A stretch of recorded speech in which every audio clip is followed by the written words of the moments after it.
All religious commandments can be divided in two: those who improve society and those who the religious must follow for no other reason than that they are commanded by God. If a commandment has utility in that it's furthering prosperity for society and its inhabitants, it is per definition secular. But if it doesn't, it should not be required to follow, but instead it should be left to the believers if they want to follow it or not. Consequently, it never makes sense to punish anyone for breaking religious commandments unless it also aligns with secular law. This is Brain 9 in a Vat YouTube channel. Buckle up. Hi and welcome to my channel. My name is Dave.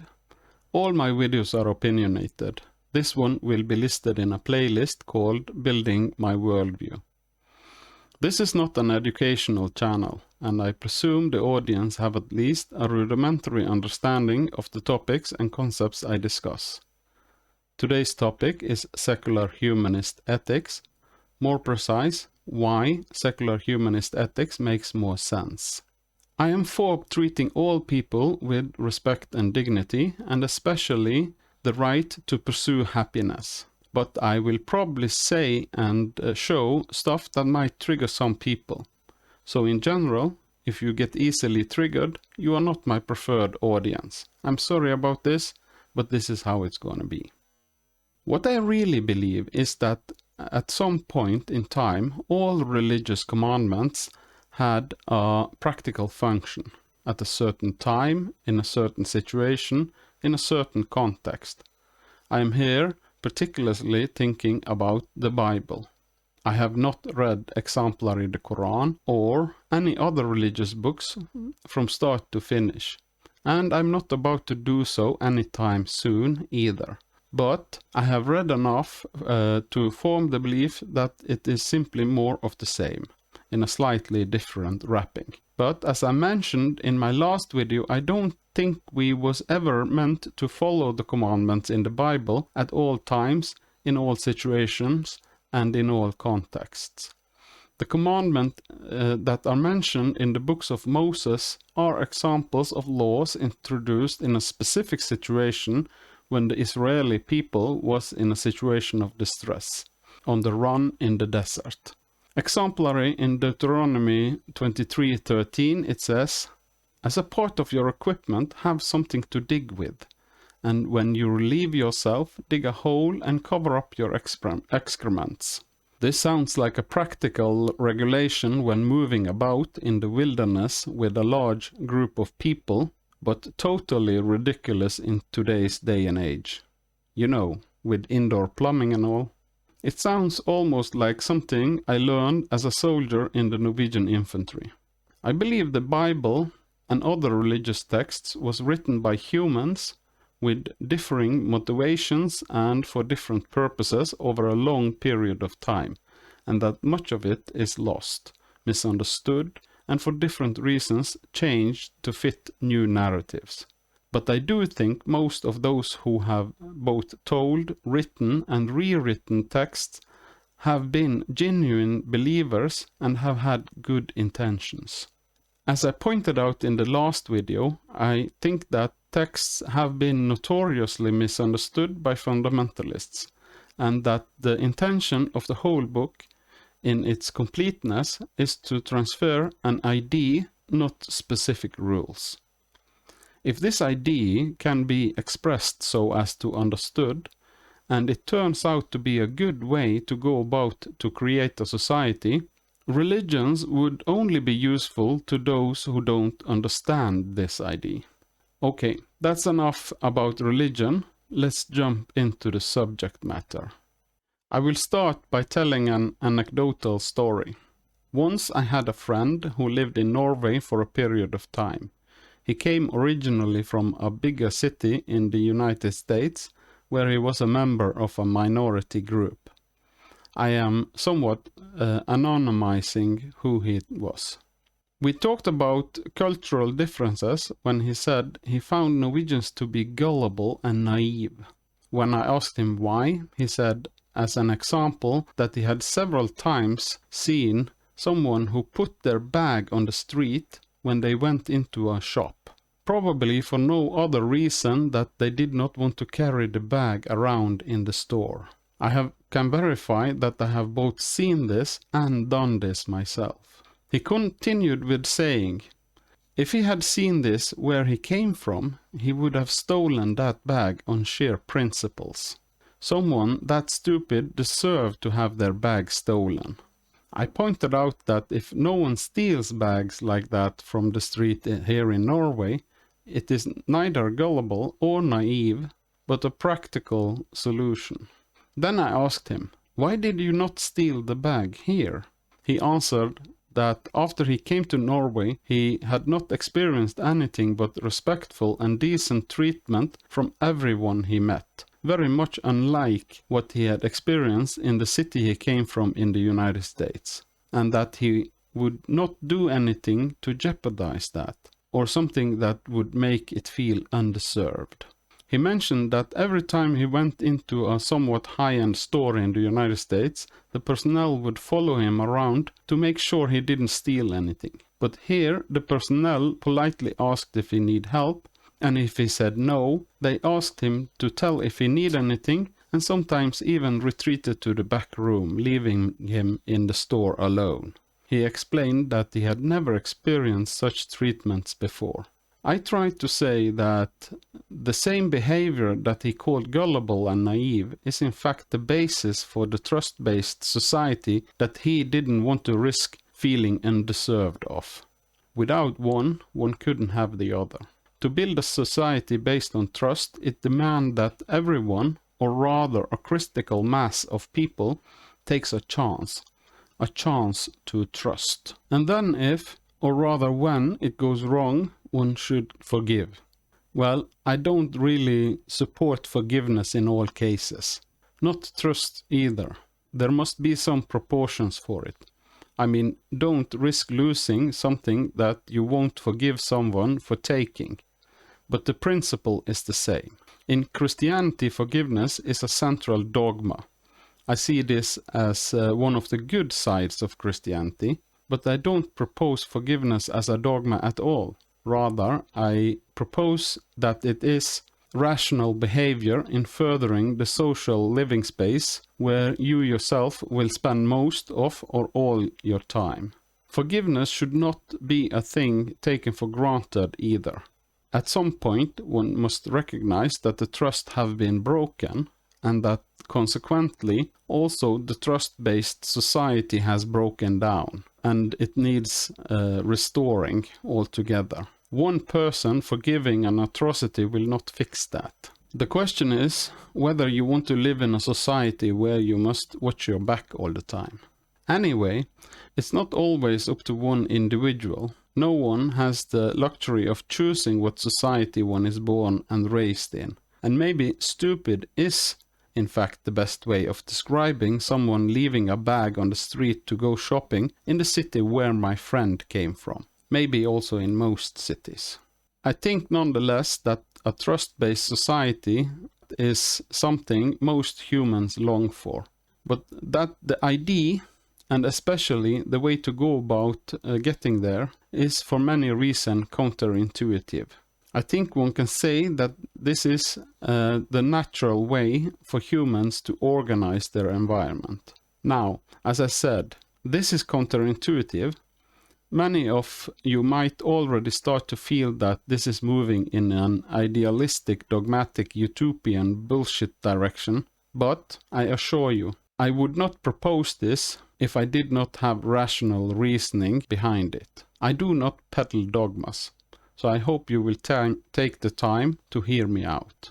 First, I would like to say, the trust-based society don't necessarily need to be on a state level. Maybe it's not even possible to achieve everywhere. But at least the state should not stand in the way of such societies forming. But rather I think that the state should promote it. And in many ways I think that most states do. Think exemplary of forgiveness. This is expressed in the judicial system by the fact that punishment is not proportional to the crime committed. it's much less.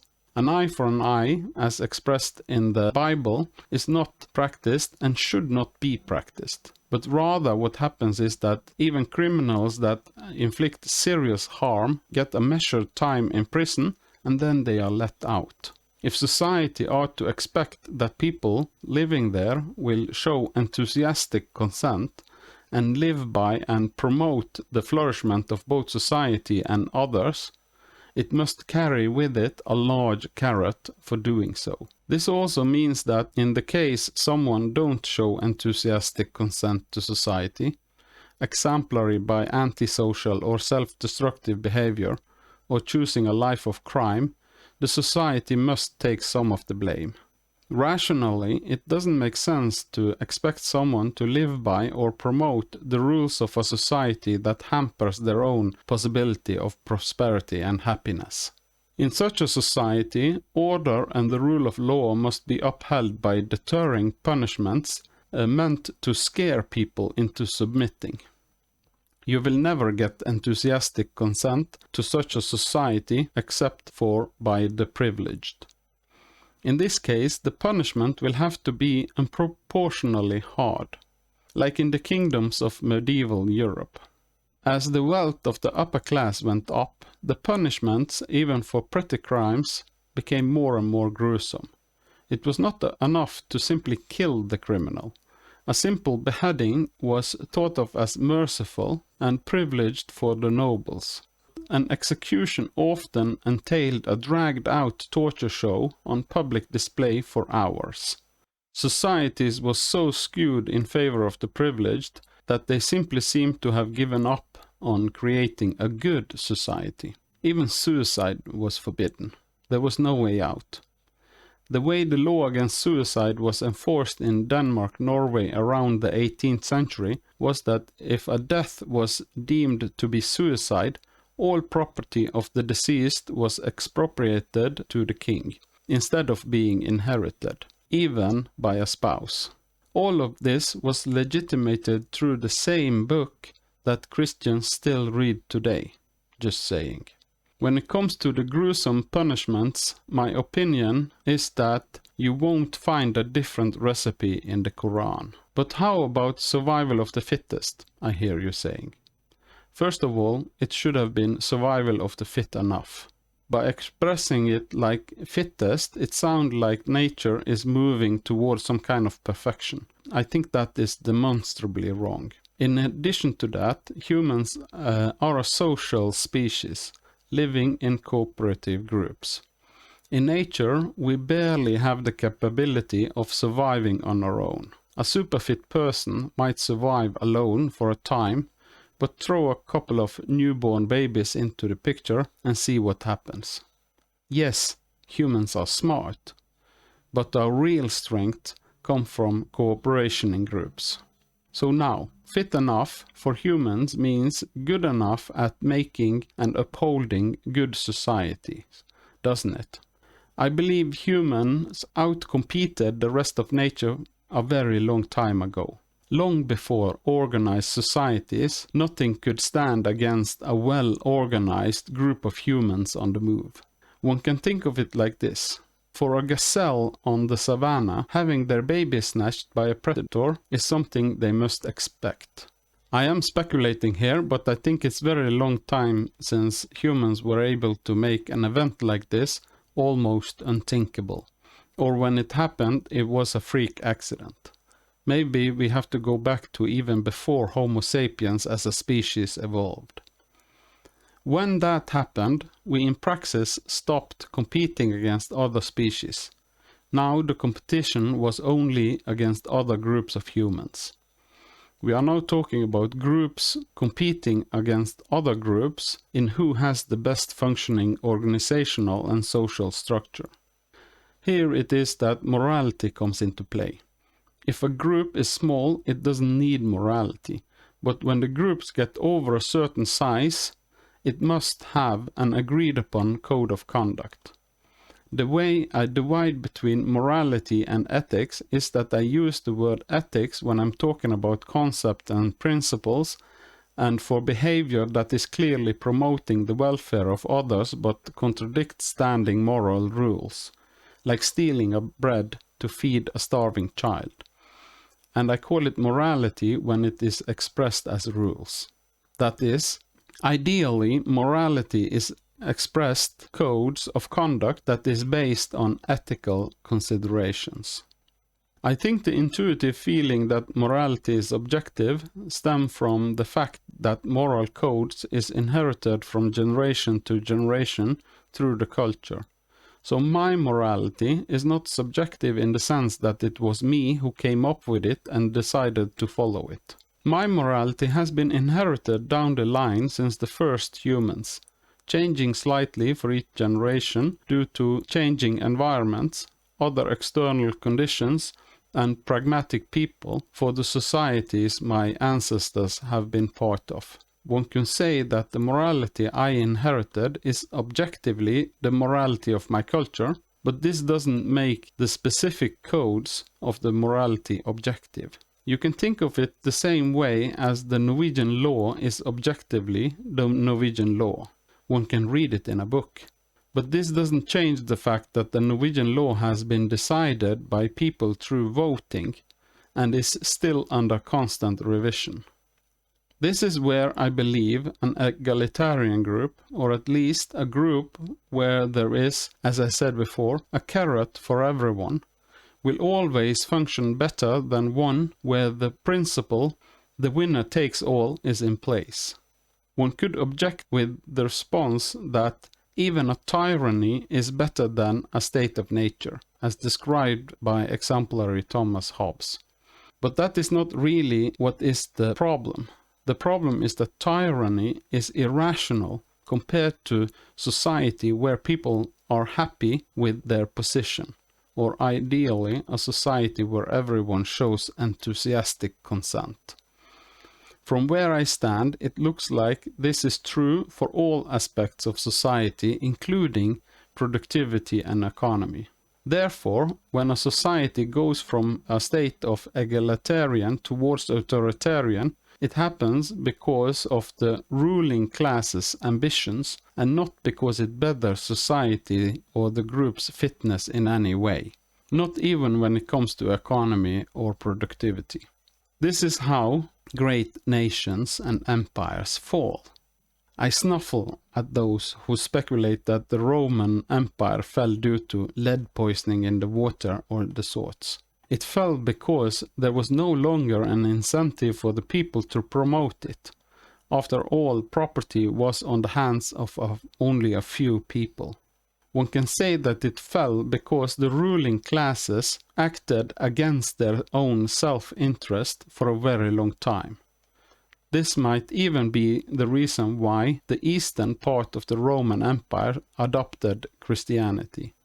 That is, as an attempt to rescue trust. In Christianity at least, everybody reads the same book and are in principle supposed to live by the same rules. It is better than tyranny, even though the carrot is in the afterlife and atrocities done by the elite are to be forgiven by dogma on the risk of going to hell.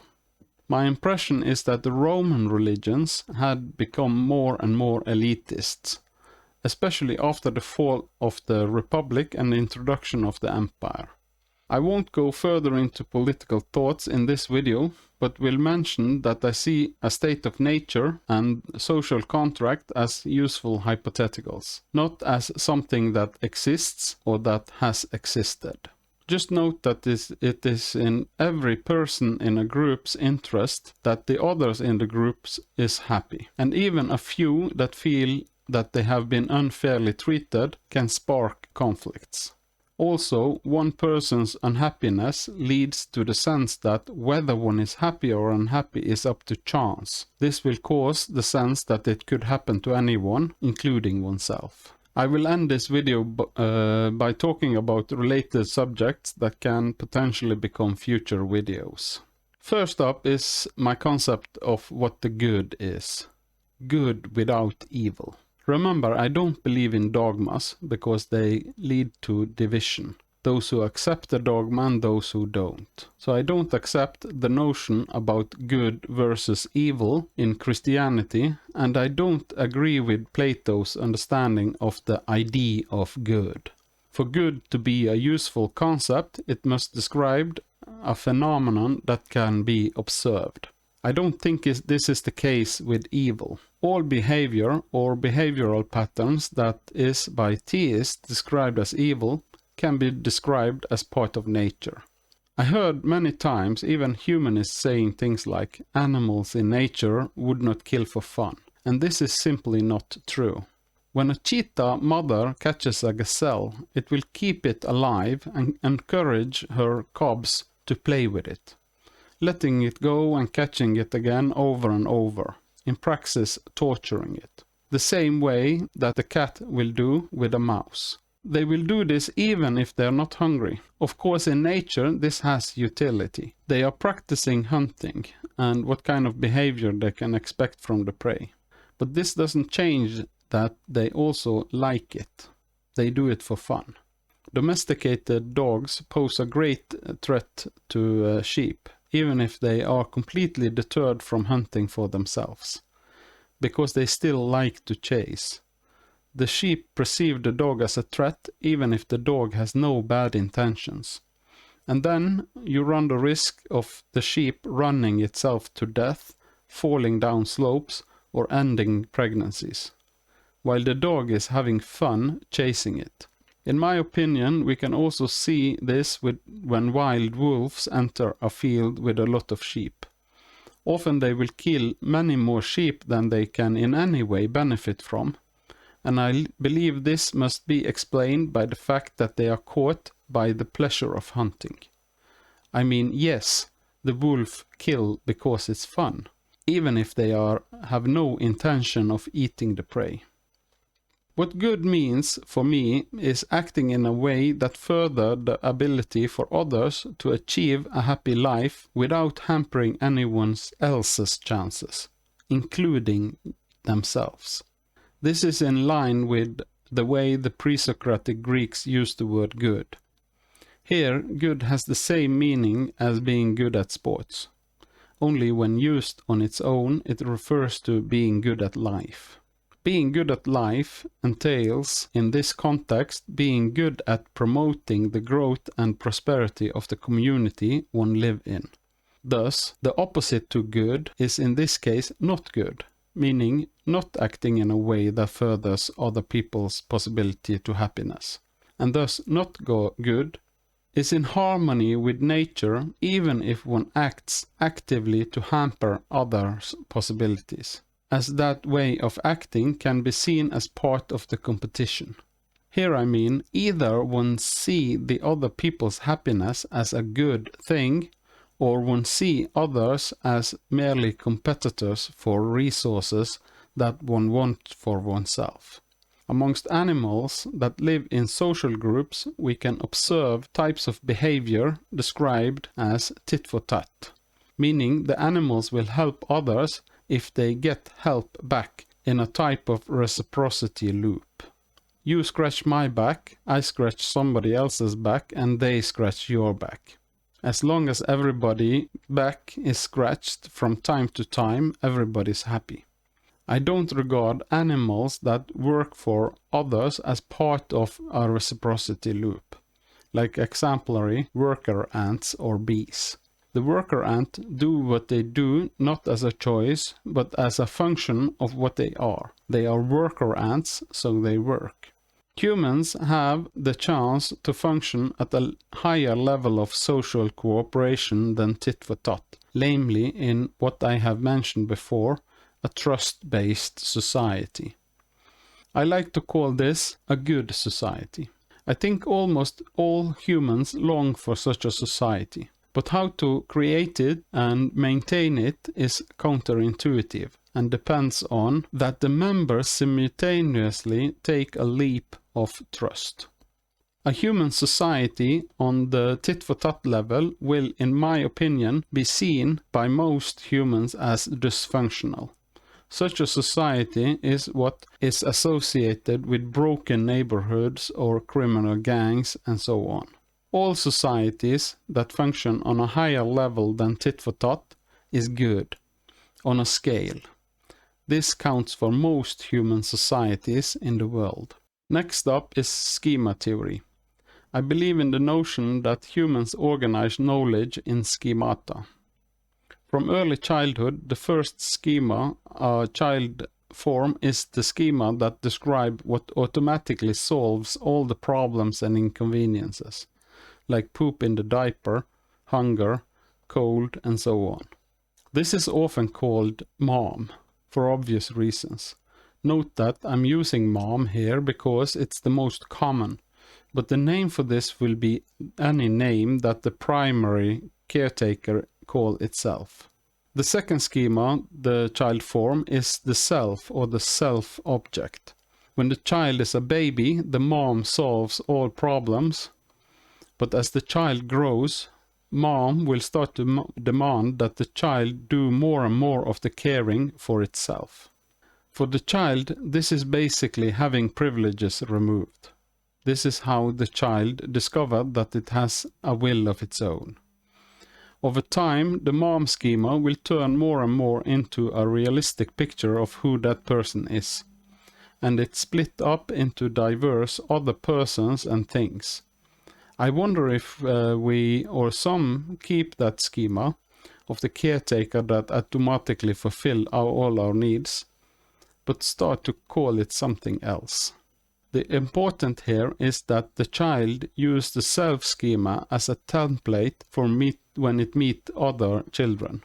Then it adjusts it as appropriate. Therefore, one of the best arguments to get a child at 4 years old to go to bed is to say, all 4-year-olds have to go to bed now. Also, it is important that the way we know ourselves is through observation and forming objects, the self-object. No one has automatic knowledge, not even of oneself. So the reason why we can form empathic bonds to others is basically because we use the self-schema, which the self-object is scribed onto as a template when we learn about other people. Thus the same emotions observed in ourselves and that we scribed to the self-schema is also already on the template used to understand others. This also means that if we give ourselves a right, we must give this right to others in the same category or group as ourselves. This is why children have so strong feeling of injustice and inequality. If I have a cake, all 4-year-olds in the world also have to have a cake. Game theory. The first time I heard about game theory and the prisoner's dilemma, my thought was that this proved altruism. I have had to modify that too. It proves that the trust-based strategy is the winning strategy for social cooperation. This is because I identified that many people would choose a cooperate always strategy unless of course it's portrayed as a game. Of course we want to win at games. That is one of the things that is nice with games. We can show no quarters without breaking down social structures. Bottom line is, if we accept that society is not a zero-sum game, the fact that a trust-based social strategy is better can be proven by game theory. But the game theory proof demands a more thorough walkthrough. So I hope I have shown in this video that it is fully possible to explain moral and ethic behavior without evoking dogmas, nor the notion of an all-powerful God that will burn the sinners in eternal hellfire, or anything of that sort. And that's why I subscribe to a secular humanistic ethic. I love to be right, and that is the reason why I want you to correct me if I'm wrong. This counts for all my videos. Please write a comment below or contact me with some of the contact information I provide in the description below. Especially, I hope to hear from you, as I said, if you think I've said something that is factually wrong. Wikipedia should be sufficient sources for most of what I'm saying.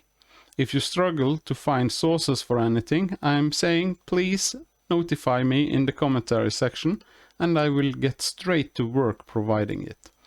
Thank you for the view and have a nice day.